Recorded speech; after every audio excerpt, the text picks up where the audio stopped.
Morning. Can you hear me okay? One of my favorite sporting events is coming up this month. Do you know it? Heard of it? The Olympics?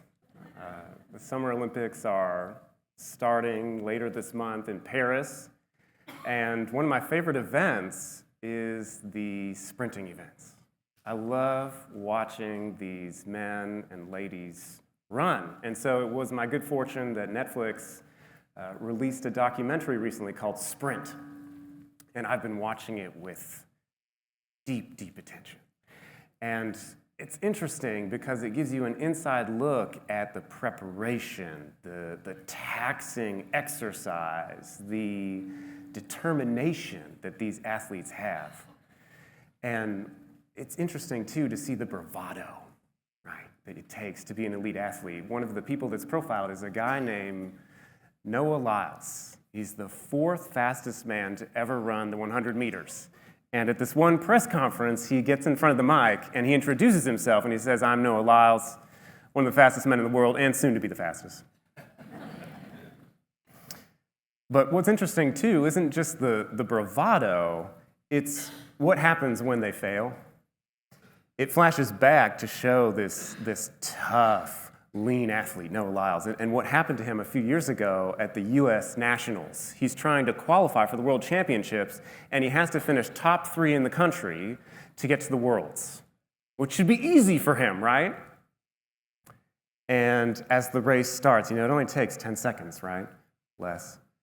You see him running, and you see all these other runners going, their legs pumping like pistons.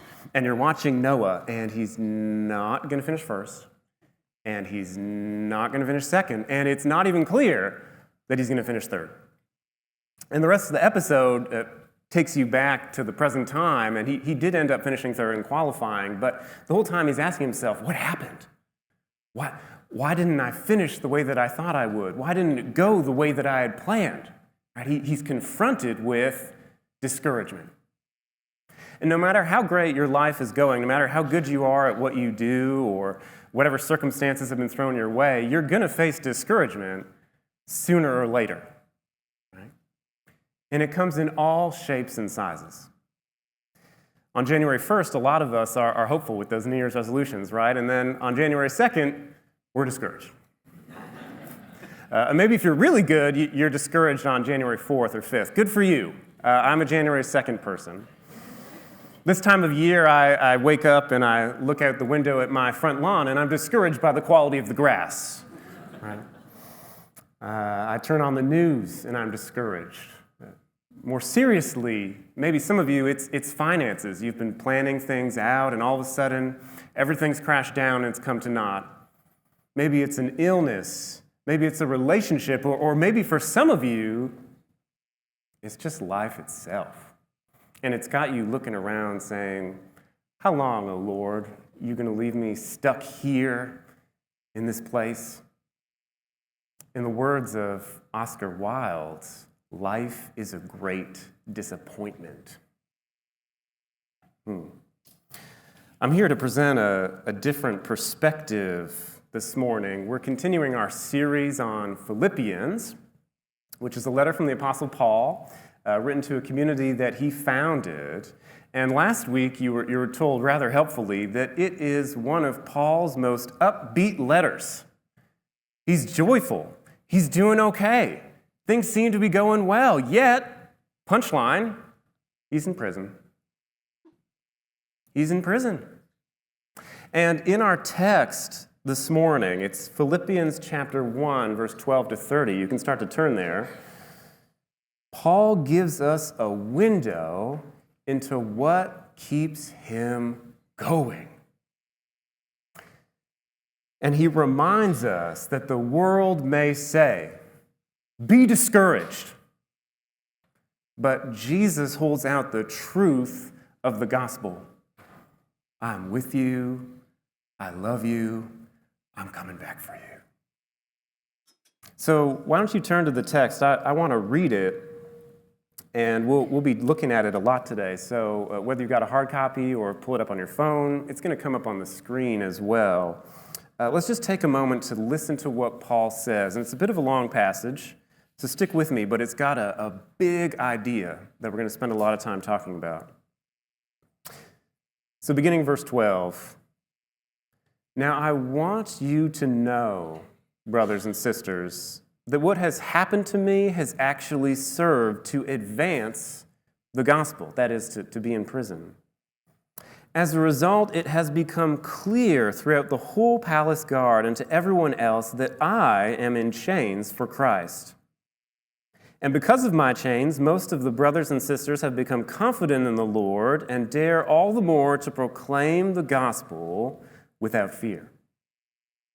It is true that some preach Christ out of envy and rivalry, but others out of goodwill. The latter do so out of love, knowing that I am put here for the defense of the gospel. The former preach Christ out of selfish ambition, not sincerely, supposing that they can stir up trouble for me while I am in chains. But what does it matter? The important thing is that in every way, whether from false motives or true, Christ is preached. And because of this, I rejoice.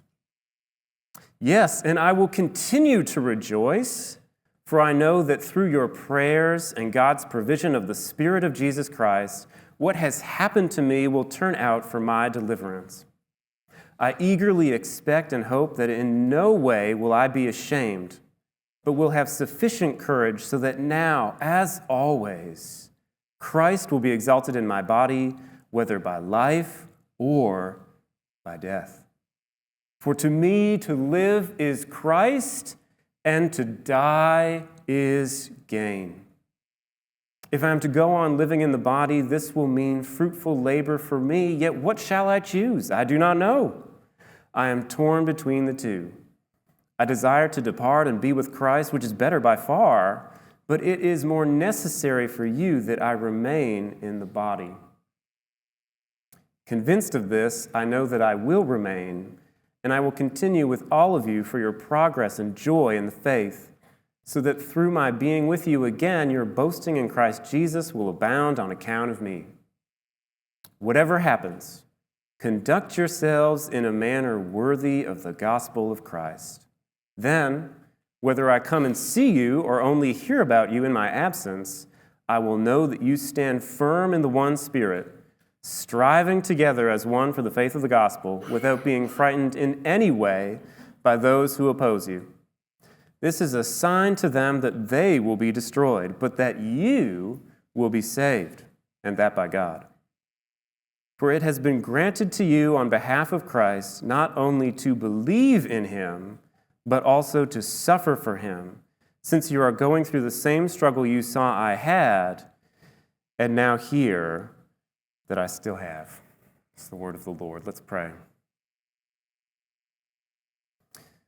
Father, thank you for your servant Paul and the highly relatable situation he finds himself in, a situation where he's tempted to be discouraged, to doubt you and what you're doing in his life. Help us, Father, as we read this text, inspired, precious, piercing. May it help us in whatever situation we're in to see the hope that you give us in your Son, Jesus Christ. I pray these things in his name. In the first few verses of this text, Paul starts by confronting the disappointment and the discouragement the Philippians seem to have. Their beloved Paul, jailed, his legacy seemingly tarnished. What does he say? Look at the text. Verse 13, he has a twofold response. First, he says, actually, you might be discouraged, but this has turned out for good, guys. I mean, I'm in jail, but that means people know why I'm in jail. I'm in chains for Christ. And then secondly, it seems like in Paul's absence, there are some itinerant preachers going around in Philippi, and they're preaching Christ for profit. You ever seen one of those? Yeah. And Paul doesn't seem to like this, right? He doesn't say it's a good thing, but look at what he says. He says, verse 17, 18, what does it matter? The important thing is that in every way, whether from false motives or true, Christ is preached. And because of that, I rejoice. I'd like to see the look on the Philippians' face as this letter is read aloud to them. Remember, we're used to reading the text, but ancient people, most of them couldn't read. And so on a Sunday morning gathering like this, someone would have stood up here and read the letter. And I can just imagine the chatter. Paul said, what? Is he crazy? He's stuck in jail. His ministry is over. This is an injustice. This can't be. That's not what Paul says here. Now, why did the Philippians think this? You might have learned some of this last week. Let's just do a little refresher. The Philippians live in Philippi. And Philippi, that's a very particular place, all right? It's on a Roman road called the Via Egnatia, which is like the I-95, all right? And let's just say, Philippi is a well-traveled place, it's a popular place, and it's just a stop along the highway where Paul planted a church. But here's the key detail. Philippi is on the sea. And years prior to Paul's lifetime and Jesus' lifetime, or at least when he died and was raised, a man named Philip founded the city. Now, you might not have heard of Philip, but you've heard of his son, Alexander the Great. Philip founded the city, and of course, as these people do, they named it after themselves, Philippi. And then years later, when the Romans take it over, it's the site of a famous naval battle where Octavian, soon to be Caesar Augustus, the man who ushers in the peace of Rome, this unprecedented period of peace and security, the whole reason why Paul can have a ministry in the first place, the whole reason why the gospel goes freely out to the Mediterranean world, right? It all happens right there. It begins right there in Philippi. And so the people who live in Philippi, a lot of them are Roman soldiers, retired. It's kind of like a retirement community for Roman people. And so they're living in this place that is all about remembering past glories. They're proud of their Roman citizenship. They love the glories of Rome. They love winners. And Paul doesn't seem like a winner.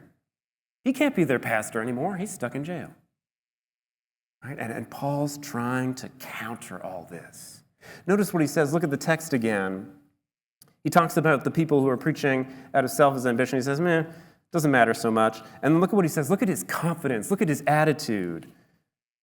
He says, verse 17, 18, 19, because of this I rejoice, and I will continue to rejoice. The exact opposite of what the Philippians are probably doing as they're hearing his letter being read to them. And then he says, for I know through your prayers and God's provision of the Spirit of Jesus Christ, what has happened to me will turn out for my deliverance. Somehow this is all going to work out, Paul's saying.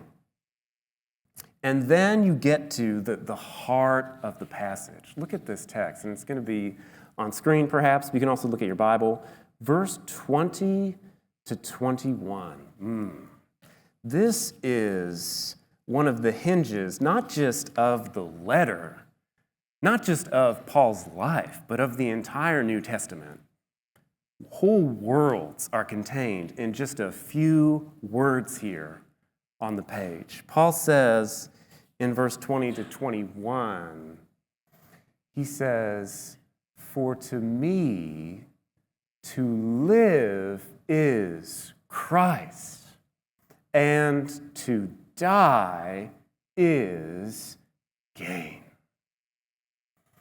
And for Paul, that really is the situation that he's facing. A Roman jail cell isn't like a modern jail cell. Now, some of you might know what a modern jail cell is like, but most of us don't, do we?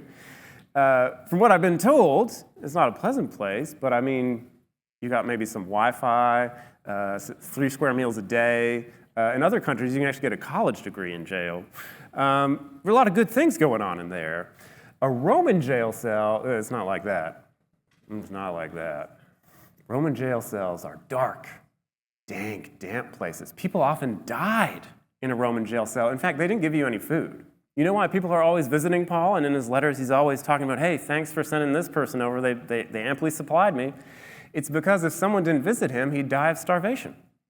Why do people always get sick when they visit Paul? Ever notice that? A lot of them get sick. Why? Well, the jail cell, right? They went in there and they got sick.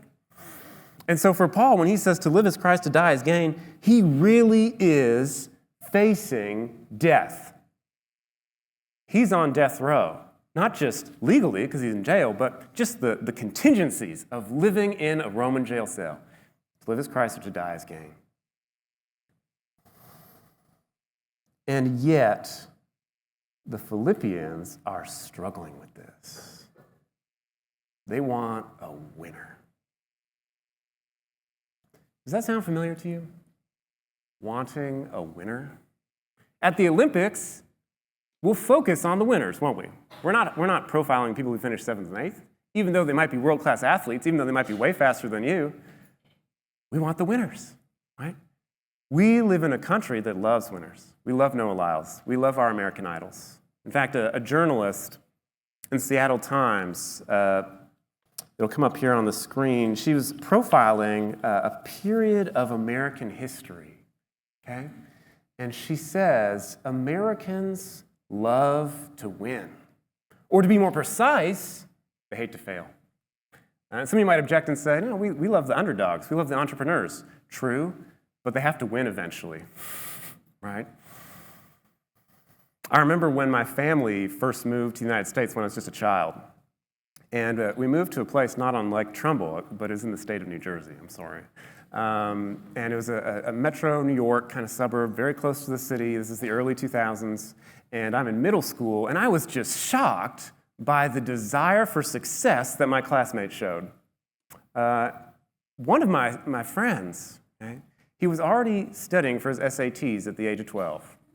And I remember one time when we had just met, because we met through church, but we also went to school together, he looked at me and he said, Ben, what are you planning to do with your life? The American economy is depending on you.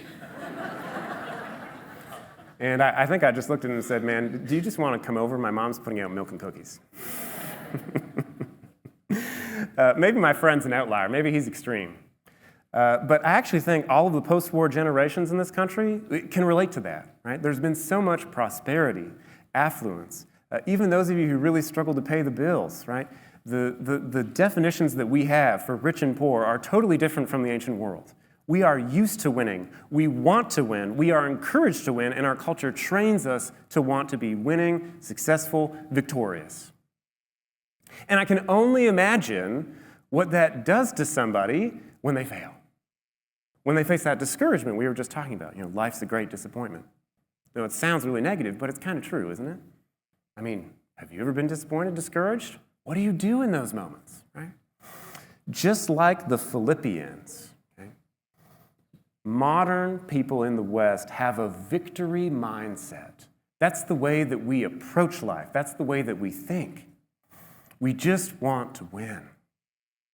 And every time we don't win, every time we're successful, every time we fail, right, we get upset. We feel like we've gone on some kind of existential detour. What's happening to us? And it's understandable, but that's not the way that Paul's thinking, right? He says, I rejoice. He says, this is going to work out for my deliverance. He says, to live is Christ, to die is gain. It'll come up on the slide here. I got a little graph. The victory mindset, right? Where all we want is to win, or at least to win eventually, right? And then all these other human experiences, you can click on that, you know, they fall by the wayside. It's like, now I'm a loser. Now I'm stuck. Now everybody's looking down on me. What's the difference, right? What does Paul say? He says, to live is Christ. What does that do, right? It sets him up so that he's ready if he has to go to jail, if he has to suffer. He says, my life is defined radically not by the horizontal access, that is, what people are down here are saying about me, what my legacy is, what happens to my life, whatever the outcome might be. My worth, my value, my mission is radically vertical. It's about knowing Christ and being known by him. And so when I'm in jail, when I'm suffering, when I'm discouraged, I still have Jesus. And so I'm okay. I'm okay. But it's more than that. It's more than that. To be a truly Christian take, to be the take that Paul's giving us here when he says to live as Christ, to die as gain, it's not just that he's looking for value and worth and purpose in things that are transcendent. It's that he worships a God who's been to the hard places. He worships a God who enters into our darkness. In another text, in 2 Corinthians, it'll come up on the screen here, 2 Corinthians 4, 10 to 11, Paul says, we always carry around in our body the death of Jesus, so that the life of Jesus may also be revealed in our body. For we who are alive are always being given over to death for Jesus' sake, so that his life may also be revealed in our mortal body. You see what he's saying there? He's saying whether I'm up or I'm down, Jesus is there with me. The story that Jesus wants to write in Paul's life is one of death and resurrection. When he's suffering, when he's down, Jesus is working the death on the cross in Paul. He's getting small experiences of that death. And when he's up and he's joyful and things are going well, he's experiencing the resurrection, the life of Jesus. But no matter what happens, whether he's up or he's down, he's not off the map. He's not confused. It's just part of the story that God's writing in his life.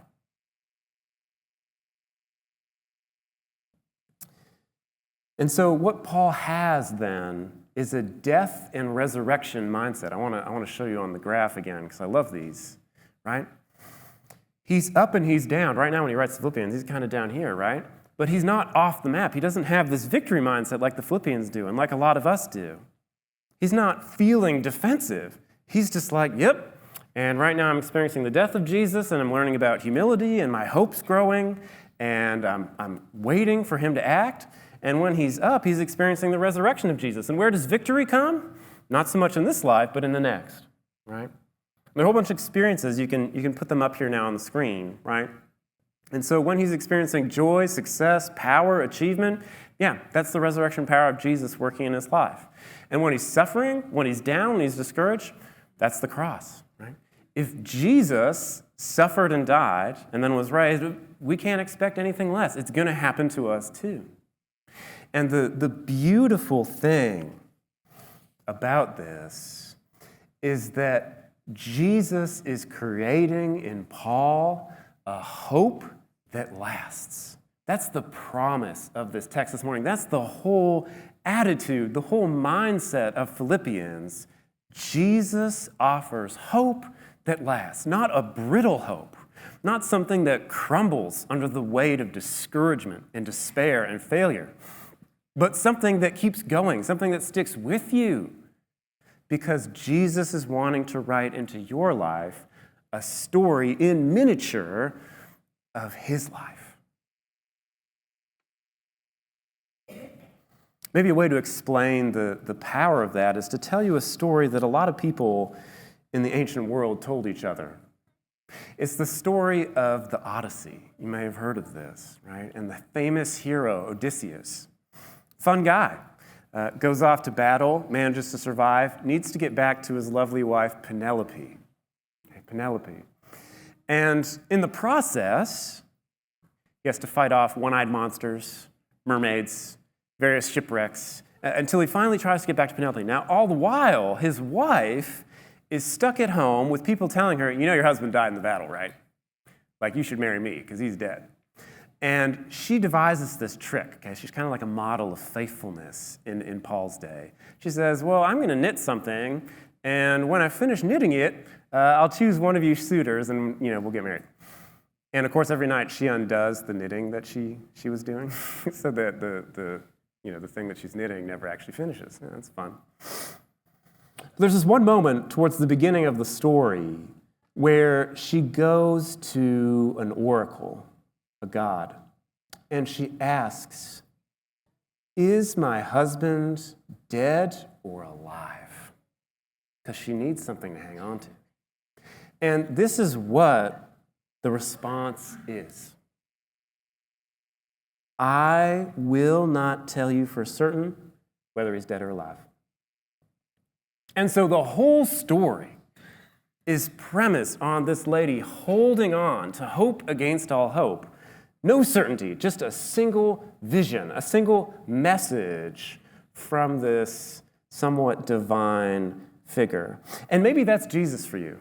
Maybe as I say, Jesus offers hope that lasts, you're like, Jesus is no better than some vision, some maybe, yes or no, I don't know.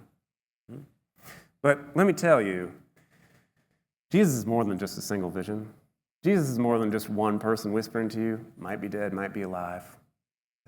Tons of people saw Jesus, saw the resurrected Jesus. Paul says, I met Jesus on the road to Damascus. In fact, more accurately, he met me. And I have hope because I believe he's coming back for me, even in these dark places. Commentators suggest that Paul adopts the language of Job in Philippians 1. Have you heard of Job in the Old Testament? This man who suffers many things, trauma after trauma, suffering after suffering, event after event. His children die, his animals die, his fields go into a mess. And Paul adopts some of that language, okay, in the original. And just like Job, okay, Paul is facing a ton of suffering. And the specific example of that is death, which for a lot of us, we're not on death row, we're not in prison. But for Paul, that's just one example. Whether he's in prison, whether he's facing death or not, he can say to live is Christ. He might as well have said to live is Christ, to fail is gain. To live is Christ, to suffer is gain. To live is Christ, to lose is gain. Right? In his particular place, it's to die is gain. But the point is, no matter what kind of disparity, no matter what kind of suffering you're walking through, Paul wants to say, Jesus is there. Jesus is coming back. He's trying to work the story of death and resurrection in me. And if I'm down low right now and experiencing the death of Christ, sooner or later he's going to come back and I'm going to experience some of that resurrection power. Now, a couple of clarifications. When I say to live is Christ, right, echoing Paul's words, that doesn't mean that you're supposed to run for the hills and flee everything that's worldly. Sometimes that's a good practice, and obviously we have our limits. There are certain things that might be glorifying to God and certain things that might not be, and it's a good question to ask yourself about that. But Paul's not saying just flee for the hills. The New Living Translation translates to live as Christ this way. Living means living for Christ. In other words, it's about priority. What's first in your life? It's okay to have some possessions. It's okay to save up some money. It might even be a good thing to do all of that. It's okay to enjoy the Olympics. But is it directed Godward? Is there some sort of ultimate purpose to the things that you're doing with your time, with your money, with your resources? To live is Christ. Following Jesus, it shouldn't make you less human, it should make you more. Right? You can be relatable. You can do the things that your neighbors around you do. But the question is, are you directing your life to Christ? Secondly, when Paul says to die is gain, and I'm suggesting for him that's just an example, right? For Paul, he could have said to suffer is gain, to fail is gain, to lack is gain, right? Does that mean those things are good in themselves? No. And that's really important, right? Because some of you, especially students, you're like, okay, so he's saying I could fail the test and that would be a good thing, and I need to disagree with my parents when they get upset about that, right? To fail, great. Hey, awesome. No, that's not what Paul's saying. Paul's actually really good at a lot of things. He tries really hard. He works really hard. Says that himself. But what he's saying is that when you get stuck, when despite your best efforts, things fail, things don't succeed, that is a ground upon which you're experiencing the grace of God. That failure, that discouragement is going to draw you to God in hope. It's a ground upon which God is acting in your life in a way that other people might not have. And so in that sense, in the sense that Jesus is coming to Paul as he's on death row, it's a good thing. It's gain. But it's not good in and of itself. It's important. But some of you might be thinking, okay, fair enough. You're saying that we don't have to be discouraged as Christians and we should have hope that lasts, but I'm a Christian and where's this hope in my life? I don't have it. I'm struggling. That's the challenge of this text. There's the promise, which is that Jesus offers us hope. But then if Paul says to live is Christ, and you want to walk up to the intensity of Paul's faith and try to understand what it really means to live for Christ, it means that we have to love Christ for himself rather than for the things that he gives us. Love Christ for himself rather than the things that he gives us. You can't totally separate, of course, the benefits that a person gives you from who they are, right? When we hang around people, we might say, oh, I like Joe because he makes me laugh. And that's meant to be a compliment to Joe. But it might be a problem if, once Joe stops making you laugh because he's discouraged or something, you just abandon him as a friend, right? That's not loving Joe for who Joe is. That's just enjoying him because he makes you laugh. Let me give you an example. I'm really into gardening lately because at my house, we didn't have a lot of landscaping and gardens when we first moved in. And so I've been putting in a lot of gardens, okay? And one of the things I planted that was supposed to grow this spring was a set of poppies, oriental poppies. These really tall, big flowers, beautiful. And I was thinking, man, Brittany's going to love these flowers. I'm going to love these flowers. This is going to be great.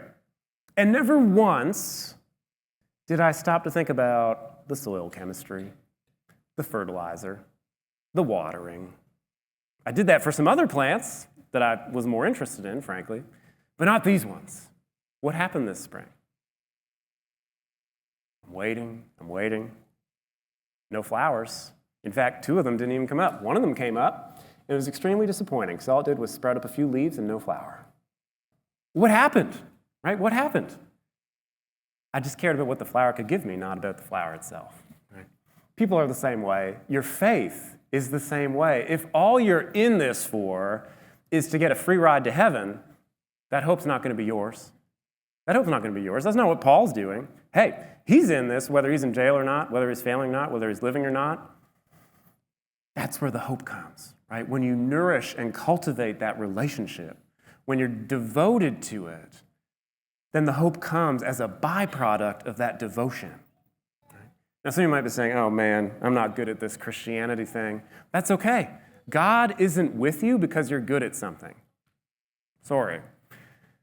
Think about it like this. Do you know the Take Your Kid to Work Day thing? Do they do that in Connecticut?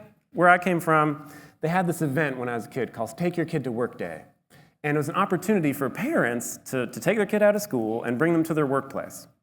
And my dad, he worked in this massive automotive plant for General Motors with all these cool robots and these people welding cars and just shooting them off the assembly line.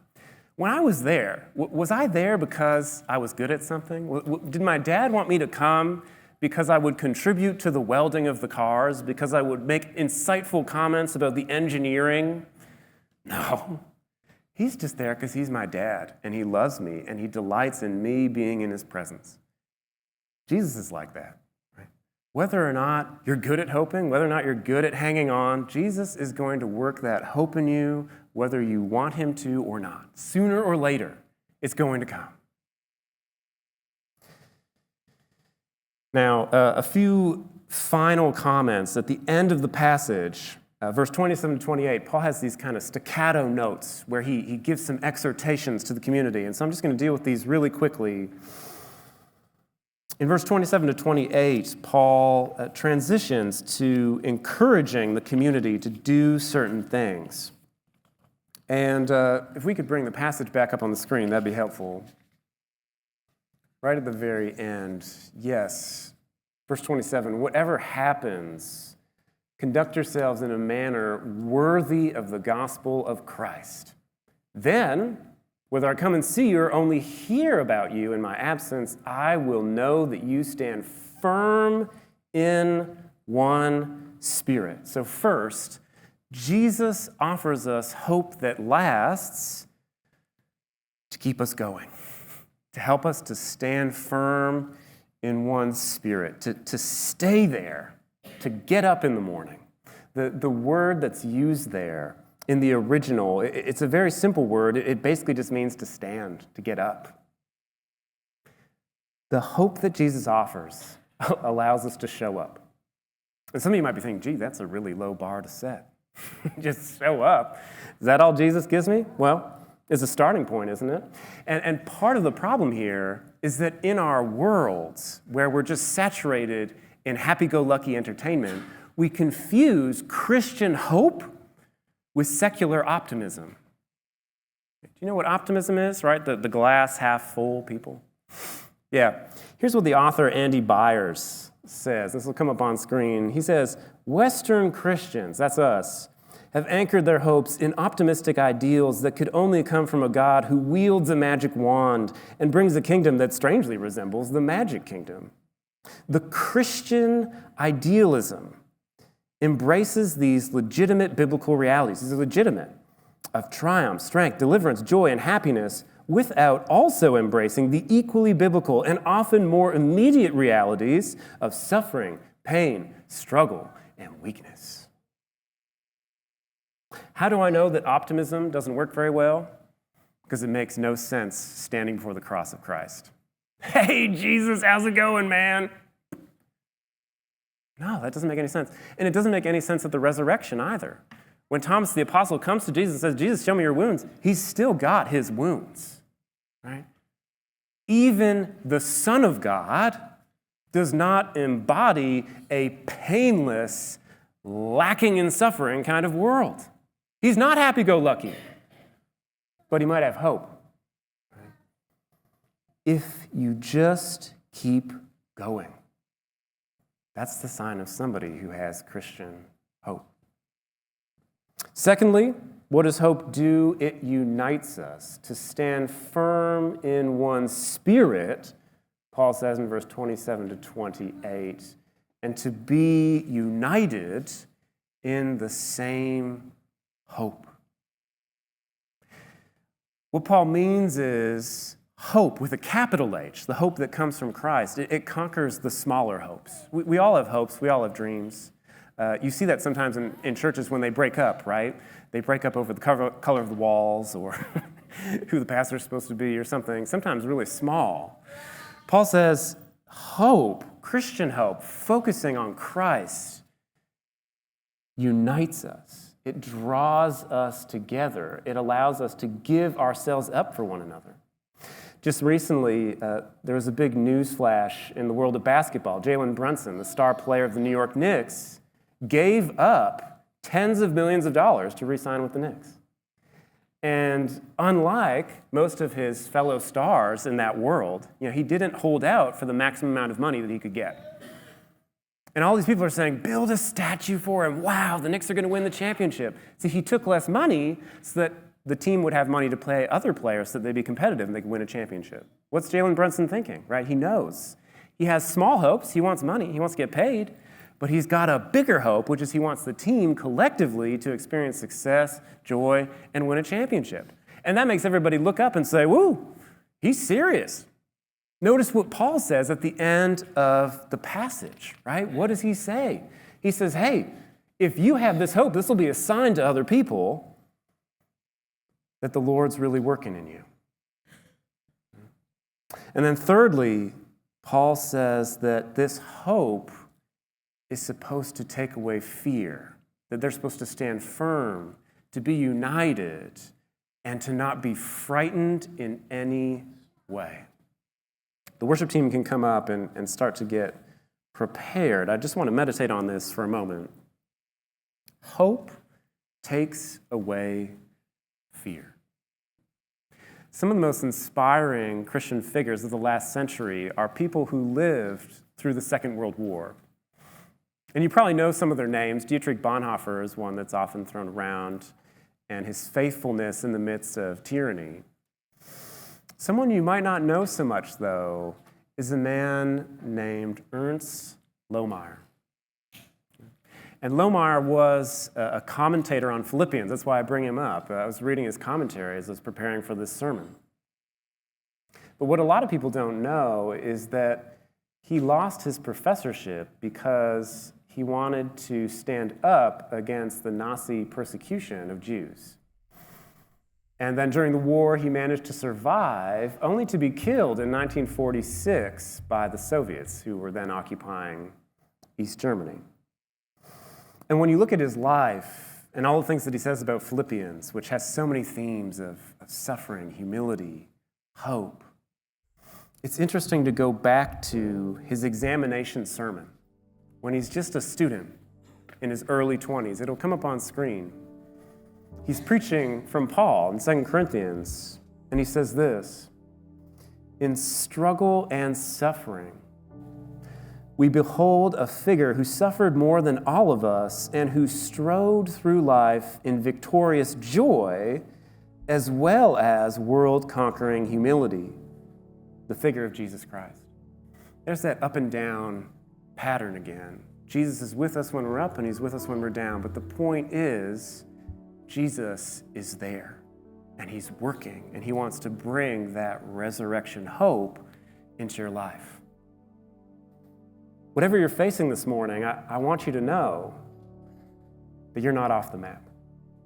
That your life might look like it's off the rails, but in Christ, that's not the case.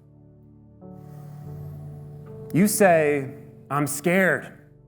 Jesus says, "I'm with you." You say, "I'm dying." Jesus says, "I'm going to raise you to life." You say, "I can't go on any further. I can't do this." Jesus says, "I'm walking with you. I've been where you're going." Jesus, where are we going? And I can tell you, based on this text, he's not going to say, "Well, you always have a smile on your face," at least not in this life. He doesn't promise a painless reality. But here's what he does promise. He promises himself, and that is more than anything else. It's enough to give us a hope that lasts. Let's pray.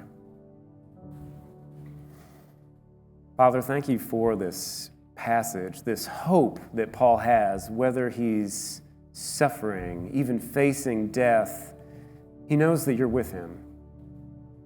Help us to have this hope, this confidence, even in the face of discouragement, that you're wanting to work a story in us that isn't brittle, that doesn't crumble under the weight of our own expectations or those of others. A story in which we are participating in your death and in your resurrection. May we know the power of your Son Jesus and his risen life, if not in this moment, then in the age to come. I pray these things in Jesus' name. Amen.